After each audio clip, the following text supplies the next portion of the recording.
L'EDI, c'est donc l'espace dynamique d'insertion. Donc nous récupérons des jeunes en difficulté qui arrivent par plusieurs biais, que ce soit les missions locales, ça peut être le tribunal, ça peut être d'autres organismes.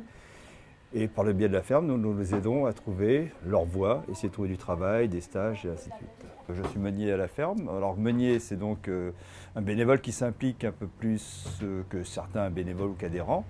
Nous sommes à la ferme donc, pour aider les jeunes de l'EDI et puis faire un peu tous les travaux. Parce qu'ici, il y a tous les corps de bâtiment. On peut trouver des plombiers, des électriciens, des maçons. Ah bah tu vois, c'est comme ça qu'en faisant l'erreur qu'on apprend. Et puis aussi les métiers de la cuisine. Il y a pas mal de jeunes qui passent par ce biais-là pour essayer de trouver soit des stages, soit des écoles pour apprendre le métier cuisinier ou des métiers liés à la cuisine. C'est tous les 15 jours, à peu près, on fait un chantier collectif. Et là, on mange tous ensemble. Béatrice a décidé, organise une réunion de travail sur le potager, mais aussi sur la serre. Là, aujourd'hui, c'est un peu particulier parce que là, on prépare la braderie de demain. Donc, il y a 4-5 personnes tu vois, qui s'occupent de tout ce qui est braderie, de tout ce qui va être bibelot, enfin tout ça. Mais sans ça, on peut faire l'entretien d'espaces verts, on peut faire des herbés.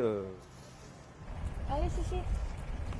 Je fais soin aux animaux. Je leur donne à manger, je regarde si tout va bien. Il y a une cochonne, il y a 2 ânes, il y a un cheval de trait, il y a un dindon, il y a des poules et des canards et il y a des oies. Moi j'aime bien m'occuper des animaux à la ferme, surtout des chèvres.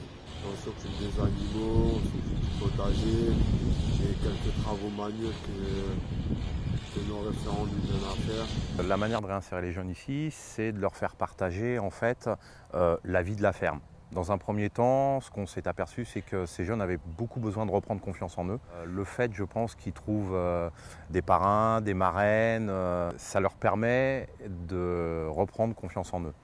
Après, il y a tout un système d'ateliers, de ce qu'on appelle les ateliers permanents, donc, qui font pendant un petit peu la période d'essai, pendant le premier mois, qui tournent autour du soin animalier, de soins au niveau du végétal, au niveau des potagers, ce qui permet de faire vivre l'épicerie. Et là, en fait, ça va leur permettre d'acquérir un savoir qu'ils vont pouvoir retransmettre après au public qu'on accueille.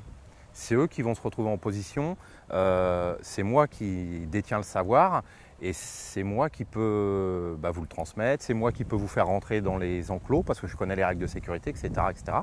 Et donc ça, c'est très valorisant pour les jeunes et je pense qu'en grande partie, ça leur permet de reprendre confiance en eux, quoi. Il y a un règlement intérieur et qui normalement favorise l'autonomie et qui permet plus de liberté. Et puis il y a des règles qui font partie de la gestion de la vie quotidienne et qui sont en relation aussi avec ce qu'ils vont retrouver après dans des formations qualifiantes, parce que ça reste un objectif pour eux, souvent c'est de rentrer dans des formations qualifiantes ou de rentrer dans le monde du plein emploi.